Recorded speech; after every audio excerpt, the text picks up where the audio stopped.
Hello and welcome to ONTV's Fantasy Football League. I am the commish, Joe Johnson. I'm joined once again by Ian Witherspoon, who happens to be in the championship game. Now, as we explained last week, ESPN's default when we signed up for this league was to have a 2-round per playoff round championship for some strange reason. So, what just happened this past weekend is part 1 of the championship game. Thankfully. So you're not toast yet. Not yet. But things are not looking good for you. Nah, that's Let's go to the scoreboard here. Oh, man. Do we have to? So you decide, okay, after last week's debacle, you decide to bench Tyrod Taylor, who you started last week. Yeah. You start Drew Brees. Sure did. Tyrod Taylor scores 40 on your bench. Just like Drew Brees did the previous week on my bench. That's fantasy football, man. 40 on the button. 40 on the bench. Yep. Lot of single digits. A big fat 0 from Jeremy Maclin. Is he healthy? What happened there? I have no idea. I didn't see the game. I'm not sure if he's healthy. I thought he was. But I don't see Right. any injury on the thing there, so I'm not sure what's going on there. You know, I didn't really. Let's look at his stat line. The week before he was 6 for 82. This week he's 3 catches for 9 yards, so he was playing. Wow. I don't About trust 3-yard average. those Chiefs. They're tough. They were at home, and I thought, big game. Got an opportunity. Yeah. Not so. A lot of single digits, wind up with 72 points in the championship game. King Kalojiant, he couldn't go wrong with either one of his quarterbacks. Kirk Cousins outscored Luck on the bench, but not by much. Cousins had 34 points. We're going to talk more about Cousins in a little bit. We're going to kind of look at the top fantasy players from the 2016 season. Andrew Luck scored 29. Le'Veon Bell, man, he probably got a lot of people into the championship game with his late run. And for a lot of people who played their championship game this past weekend, Le'Veon Bell probably helped people clinch a win. 122 yards and a rushing touchdown. Look at the home stretch there. What do you got? 1, 2, 3, 4, 5, 6, 7 touchdowns since week 10. Look at all those 100-yard games, 236 yards in week 14. If you drafted Bell, you did okay for yourself. You probably ended up in the championship game. I mean, between him and Zeke, yeah, who are the two absolute best in the game. Again, we're gonna look at the top fantasy players. Kaloje Ant has 2 of the top 5 fantasy backs, Bell and LaShawn McCoy. Let's look at his stat line here. 128 yards rushing, 1 touchdown. The weekend before that, 153 yards, 2 touchdowns. So wow. He has 2 monster backs who had really great late runs. When you need your player to excel when you make the postseason, he has 2 stud running backs, which explains why he's gotten as far as he has. Why it's David and Goliath now. Yeah, right now. Yeah. Like I said, you're not done yet. Not done yet. I came back from further last time. Well, you're down by 70. What? I'm sorry, 52. No. Wait. What do we got? Yeah, it's 70. 53, 50. 50 something. 57. Yeah. Something Okay. like that. So you need to outscore him in week 17 by 50+ points. Yeah. Which means you need all your guys to not only start but play well. Yeah. Are the Saints in the playoffs? Do they have anything to play for? No. They could play spoiler to their division rivals, the Falcons. The Falcons. Yeah. Oh, man. Well, again, we're going to make predictions in a little bit, but that could be a shootout. So if Breeze is in for the entire game, that could be a high-scoring game. It's in Georgia, though. Yeah. Saints don't play well on the road, typically. Yeah. But it's in a dome, though. Yeah, exactly. So we'll see. Could be interesting. Freeman, man, he laid an egg for you. Yeah. He's been playing really well. I would almost consider him one of your duds of the game. Mm-hmm. Week before, 139, 3 touchdowns. And then the following week, 53 yards, no touchdowns. He's had some monster games. He's had some real stinkers. Yeah. That hurts. Yeah. I'm expecting a monster game against me the Saints. You know, so there's a chance. There's a chance. Julio Jones has got to play too. And I have not been able to pull the trigger on Jeremy Hill, putting him in the lineup. I've recommended that you start him over the last couple of weeks, but yes. he gave you a big goose egg. Yeah. A lot of people were confused, like, why isn't he in that game? Do you think is their season over? Are they? Yeah. Their season is over, so they said, let's just rest up Jeremy Hill, I guess. I don't know. He's kind of been like that with Bernard. You know, they use both backs quite a bit, so it's whoever's, I don't know, got the hot hand. He's found the end zone 3 weeks in a row. Yeah. The week you need him in your championship game, he gives you 0. 8 yards rushing. They're playing Baltimore, and Baltimore is eliminated from playoff contention, so I don't know. That's a tough call. Riddick, he didn't play. He's got to play. Everything's on the line. For the Lions, he's got to play, and he's got to play for me. Yeah. The Lions desperately need him as well. So. Yeah. All right. Instead of going into the other games, because those are sort of meaningless. We're all battling for 3rd place and 4th place. Let's recap the top fantasy players from 2016. Okay. In this first half of our program. Quarterback position. And I'm kind of curious, let's go back to draft day and what your thoughts were on draft day.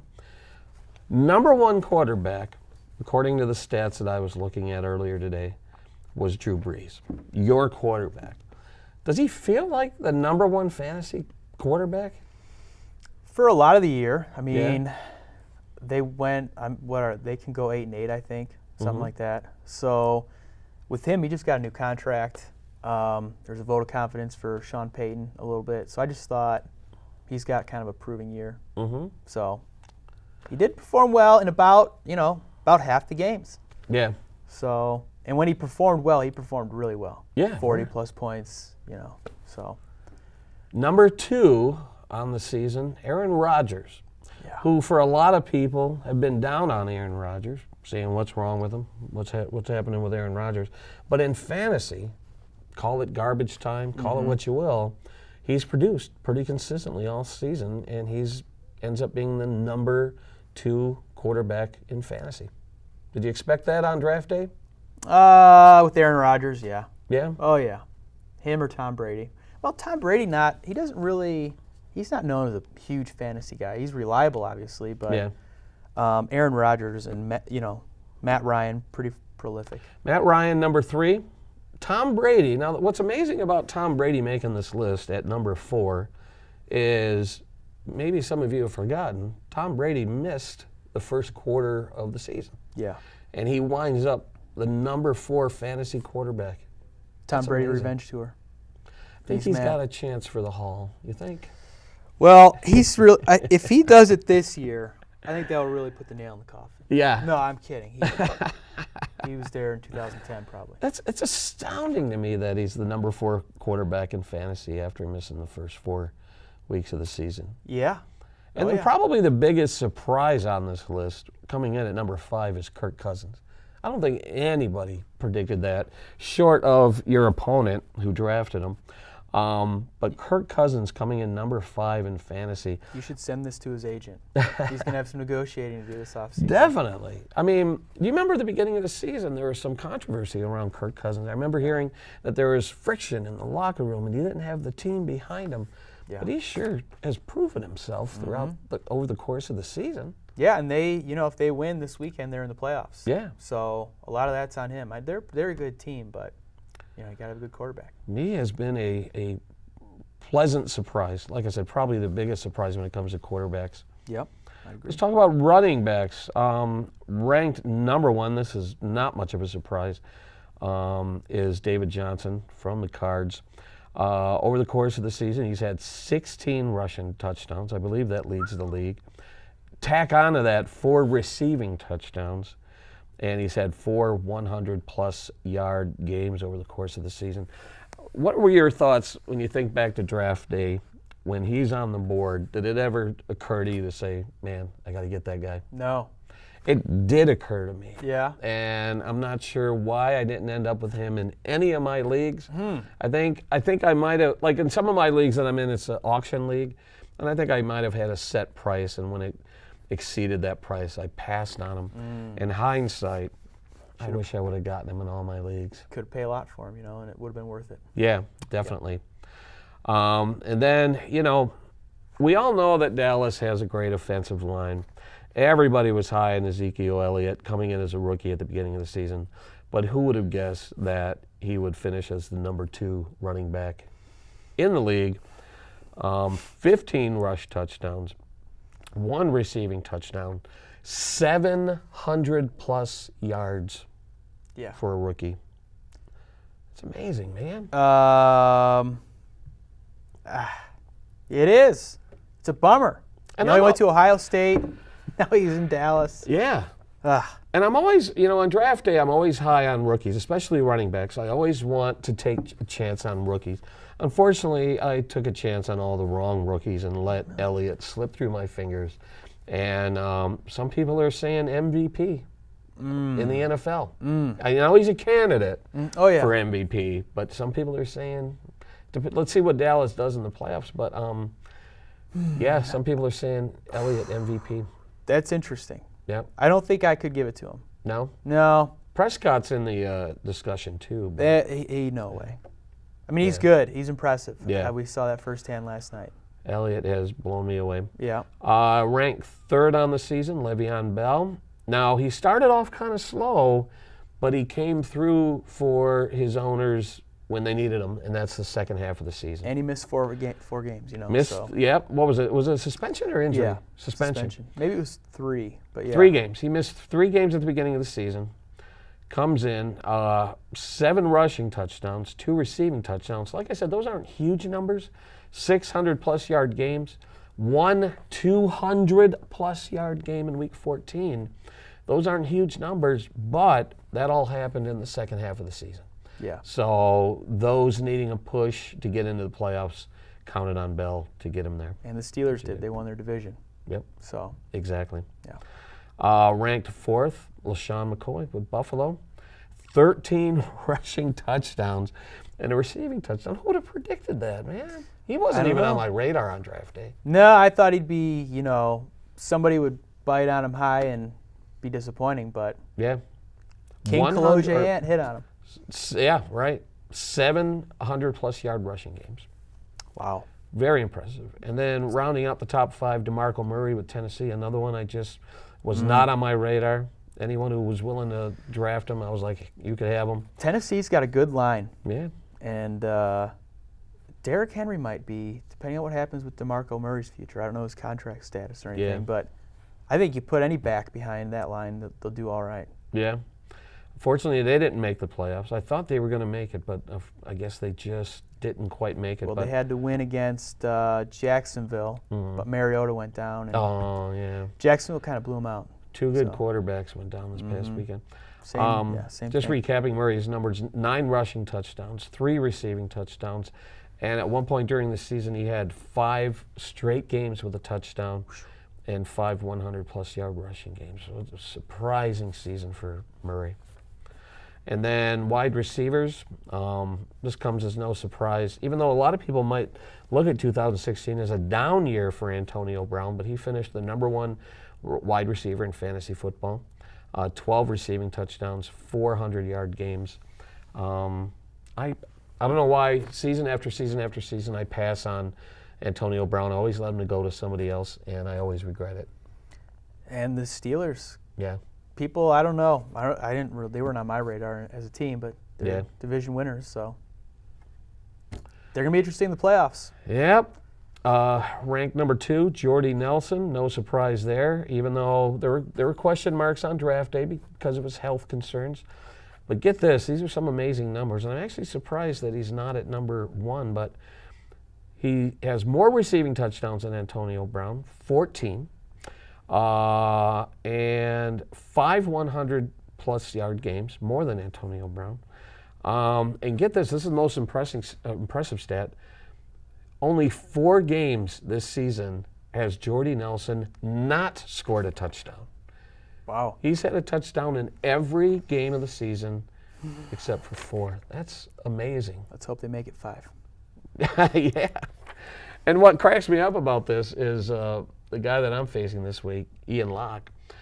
He has Rodgers and Jordy Nelson, but somehow finished in the bottom third of the league. Come on, man. I don't know how that happened. Sounds like the Packers team in general. Yeah, right. Aaron Rodgers has turned it on, and look at, they haven't lost. Yeah, and he had a monster game this past weekend, which probably won a lot of championships. Yep. Just to kind of round, I know we're almost near our break, but let's kind of finish up this list. Finishing at third, and this kind of surprises me considering his slow start, Odell Beckham comes in at third on wide receivers. Only 10 receiving touchdowns. His first touchdown came in week 5, so he got off to a slow start, which killed me in our league. I was pretty much out of it by week 5 because of Odell Beckham.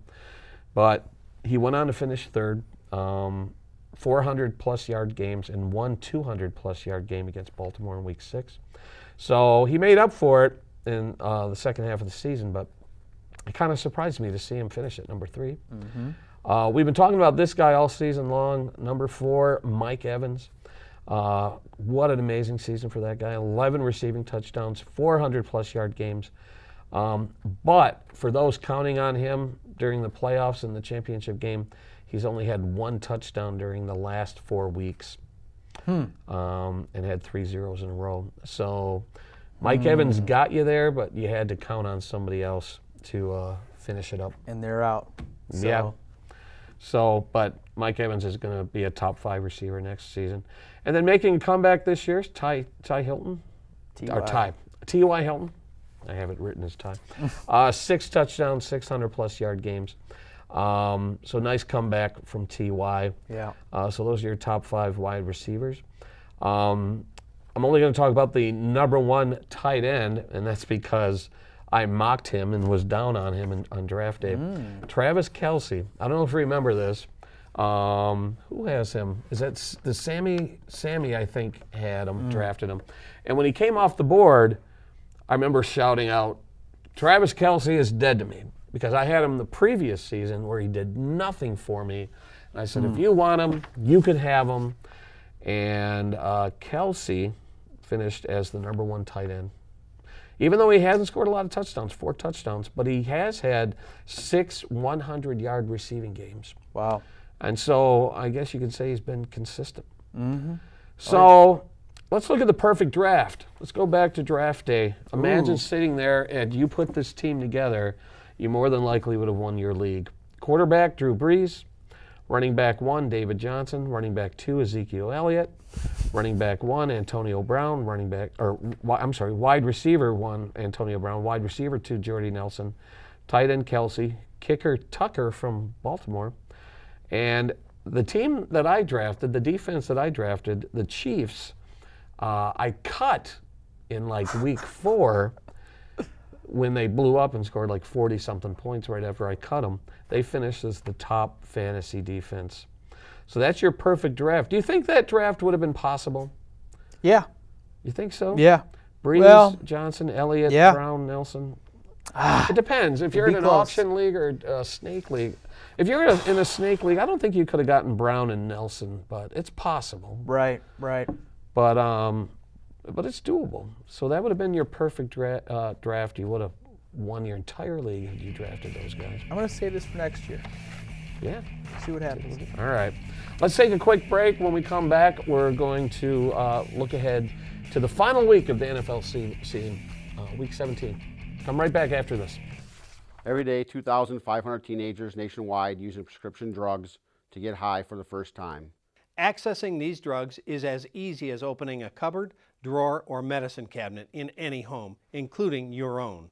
But you can do your part to prevent prescription drug misuse by talking to your teen or young adult about the dangers of prescription and over-the-counter drug misuse. In Oakland County, prescription drug misuse is real, It's growing and it's dangerous. Do your part, be the solution. Visit doyourpart.info to learn more. All right, welcome back to ONTV's Fantasy Football League. We're going to look ahead to Week 17. Most championship games have taken place this previous weekend. Not many go into Week 17, but because we're playing the best of 2 weeks, our season is on the line next week. So as we do every week, we look at the worst fantasy defenses. Overall, ranked dead last are the Cleveland Browns. They're going to be traveling to Pittsburgh. Ranked 31st, San Francisco 49ers, just finishing up a miserable season. They're going to be taking on Seattle. The 30th ranked defense, Green Bay Packers, coming to Detroit to take on our Lions. We're going to talk more about that in a second. 29th ranked Carolina, traveling to Tampa. Ranked 28th, Atlanta versus New Orleans. That's going to be a shootout. Ranked 27th, Indianapolis Colts versus Jacksonville. And as you can see on the screen, no Thursday night games. Most of the games are going to be taking place on Sunday with a Sunday night game, right? Yeah. Sunday night, Lions versus Packers. The showdown in Motown. Everything is riding on that. I'm glad they moved that to prime time. Oh, me too. All right, let's look at worst defenses versus quarterbacks. Cleveland Browns taking on Pittsburgh. Expect a big game from Big Ben last week. 279 yards passing, 3 touchdowns against Baltimore, even though he did throw 2 picks. But no surprise there. Had a big game against Cleveland. I think we called that last week. Timeout, though. Yes? Curveball. Okay. It's Pittsburgh's clinched, you know? Yeah, so you think they might... I think they should. Right. Yeah, when you think about what happened to is it David Carr? Derek Carr. Derek Carr and Mariota, do you put the guy who got you into the playoffs, do you put him in the game? Big Ben? No. Yeah. No. Interesting. And Keep Cleveland, an eye on that. coming off a win. They're going to be hungry. Yeah. They might want another, you know? I don't know if you saw my picture I posted on Facebook. I popped the champagne when Cleveland won. Oh, brother. The Lions record stands. Still the worst team in the NFL. Ever. Ever. Ever. Ever. Oh, All right. brother. Ranked 31st against quarterbacks. The Jets are playing Buffalo and Tyrod Taylor. Something for you to think about. Yeah, I'll Do you think keep about it. Breeze in against the Falcons or Yes. Taylor against the Jets? Give me, the Jets. Oh, boy. Tyrod had 329 yards. Playing for 3 a job. touchdowns. Playing for a job. Rex Ryan's out. Yeah. You have a quarterback controversy, my I friend. do. And I just picked him up off the scrap heap. Yeah. That's kind of, I drafted Blake Bortles in a couple of my leagues thinking he was going to perform like Tyrod Taylor, and he was a dud. He was a disaster. He was no good. Ranked 30th, Falcons against your Breeze. So again, quarterback controversy there. Ranked 29th, Tennessee versus Houston. Tom Savage got the start this past week, got the win, Starting the W, yeah. but only threw for 176 yards and 0 TDs against Cincinnati. If your championship game happens to be this weekend, you are not going to start Tom Savage. Ranked 28th, Detroit Lions, taking on Aaron Rodgers of the Green Bay Packers. Last week, like I said, Rodgers had the game that probably won most teams their championship, 247 yards, 4 passing touchdowns, and a rushing touchdown against a good Minnesota defense, man. Holy moly. I love Aaron Rodgers. If your Just championship kidding. game is Can't this stand week. him. I respect and admire the guy, but as a Lions fan, you got to hate him. It's hard. But, It's hard to watch. yeah. So, if your championship game is this weekend, you got to get Rodgers into your starting lineup. Expect 2 big back-to-back weeks from him. Ranked 27th, Carolina. They're at Tampa Bay. Winston had 277 yards, 2 touchdowns, 2 interceptions against the Saints. Running backs, ranked dead last against running backs, are the San Francisco 49ers. They're taking on Seattle. Now, it's interesting. My nephew, I was hanging out with family over Christmas time, and we were all shocked that Rawls did absolutely nothing. He rushed for 8 yards against Arizona. He is their starting running back. I'm not sure what happened there. I don't know if they were resting him up or what the deal was, but anyone who started Rawls this past Christmas weekend got the shaft. Yep. Holy moly. It was a wild finish Nothing. to that game, too. Yeah. Ranked 31st, Cleveland at Pittsburgh. Does Bell get the start? 122 yards last week, 1 touchdown, and that was a rushing touchdown. He also had a receiving touchdown against Baltimore. Do you start Bell against Cleveland? I don't see how you can bench him, but I know. he might play like the first half, and depending on where the game is, that might be it. But You got to keep your, you got to do your homework this week. that's why I hate when the championship goes into week 17. You don't know what you're going to get. Ranked 30th, Indianapolis Colts against Jacksonville. Chris Ivory's their starter. Nothing last week. Well, he did get into the end zone, 45 yards, and he found the end zone, but he lost a fumble as well. So now on the other side of the ball, Pittsburgh is one of the worst rushing defenses. They're taking on Cleveland. Isaiah Crowell has been pretty consistent during the season. He has proven to be their number 1 guy. So he gets a start. He had 54 yards, not a lot of yardage, but 2 touchdowns against San Diego. If you have Crowell, you might want to start him against Pittsburgh. Ranked 28th, Buffalo against the Jets. I don't even know if I want to talk about that game. New Orleans and Atlanta. Freeman only rushed for 53 yards, no touchdowns. Tevin Coleman had a pretty big game, 90 yards and a touchdown, and then 3 catches for 45 yards. So I think you could feel comfortable starting either one of those guys, Coleman or Freeman. Up-down theory. Hopefully it's Freeman's weekend. What's that? Up-down theory, Oh, Coleman right. last time. Yeah. Freeman this We'll time. see. And then finally, let's just kind of wind up things with defenses against wide receivers. You got ranked dead last Tennessee. Their season is over. They're playing Houston. DeAndre Hopkins, one of the biggest busts of the season. Only 3 catches for 43 yards against Cincinnati. 4 touchdowns on the season. I've been keeping him in my starting lineup all season long, and that's why I have one of the worst teams in fantasy football. Big bust. Big bust. If your championship game is this weekend, I don't know if I would rely on Hopkins, even though he's playing the worst wide receiver defensive team in Tennessee. Ranked 31st against wide receivers, Green Bay, taking on Detroit. Marvin Jones did absolutely nothing this past weekend. 1 catch for 16 yards against Dallas on Monday Night Football. The last time he played the Packers, I want to say he had 200 and some odd yards. Yeah. A great game.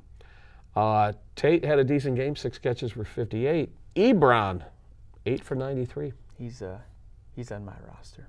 Yeah. Yeah. I'm going to skip the Arizona Rams game, Philly versus Dallas. Des Bryant, oh my God, I hate to bring this up because it was against our Lions.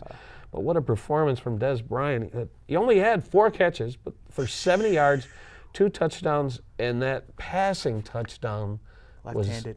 brutal. Yeah. Brutal. I don't know if he's a lefty or not, but yeah. Oh, that's when you realize that the game was over when he threw that pass for a touchdown. Yeah. That's when God. things just started falling apart in the second half. Playing high school football against the Lions. And then get this. Let's skip to the Chicago at Minnesota game. 2 weeks ago, I have Adam Thielen in one of my leagues. He got hurt. I got 0 from him. I wasn't sure if he was going to play this past weekend. I benched him. He caught 12 passes for 202 yards, 2 touchdowns. That's fantasy football for you. Oh, my. 60 points I left on my bench from Adam Thielen. 60 points in our league, yeah. In my other league, my auction league. 60? Brutal. Yeah. And that'll wrap up week 16 in the ONTV Fantasy Football League. We'll be back next week with the winner of our league sitting right here, possibly with trophy in hand. Good luck, everybody. We'll see you next week. Good night. Go Lions.